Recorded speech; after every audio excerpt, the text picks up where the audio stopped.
The initial quality study, it measures problems reported by consumers in the first 90 days of ownership. So this is not a study of how satisfied someone is with their vehicle. That study comes out in about a month and it's called the appeal study.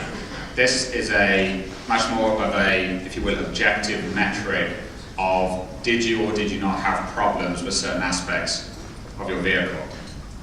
The study covers two types of problems. It covers sort of traditional defects and malfunctions, so things that break on the vehicle, but more and more it covers what we call design problems. Now this is design problems, it's a little bit of a misnomer. It's not a problem with the styling of the vehicle, but it's a problem that has been designed into the vehicle. The vehicle has been poorly conceived as opposed to being poorly manufactured. So a navigation system that is too difficult to operate is.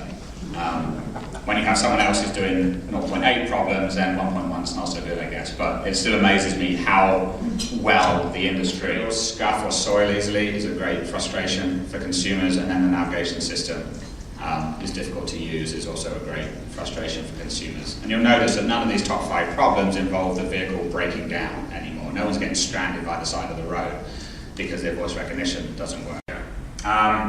Porsche is the leading brand in the industry. It's performed very well for a number of years. Is now back in first place. It has 2 award-winning models. There are some very happy Porsche friends here in the audience. If you want to know how Porsche is number 1, ask them, not me.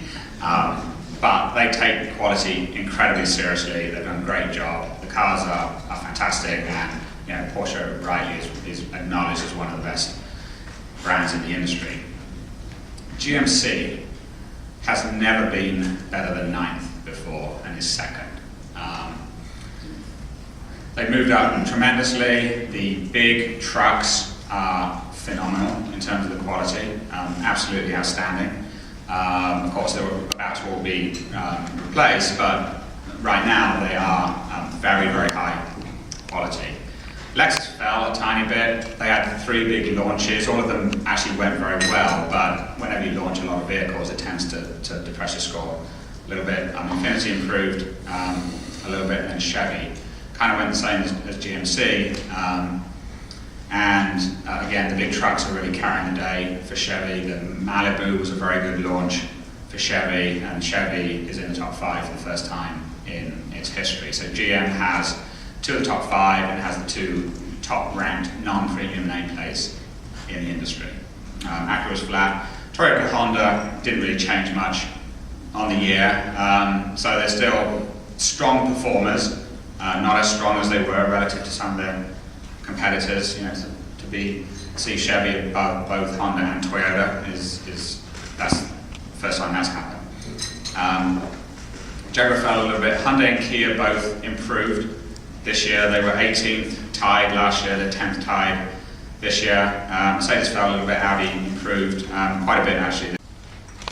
When we look at the brands below the average, BMW fell slightly, Volvo improved, Smart actually did very well this year. The Smart 4.2 actually won its segment, and it moved significantly. It was pretty much towards the bottom and is now performing much better.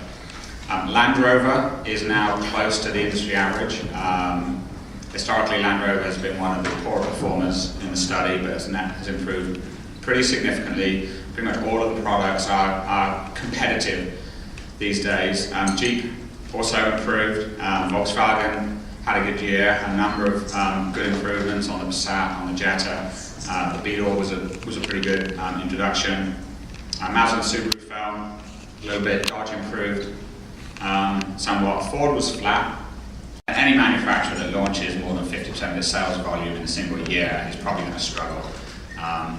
Mitsubishi fell, Fiat improved a little bit, and then Scion fell to the bottom. So that's it. Toyota and Lexus, both of them at the top, but then Scion ranked dead last. Can you explain that at all? I can't explain that. But this is not unusual. I mean, Scion, I don't think they've ever been bottom before, but they've often been towards the bottom. They have a very different type of owner. They have much younger owners. They're probably more demanding. They like to customize their vehicles. The vehicles are often not actually built by Toyota itself.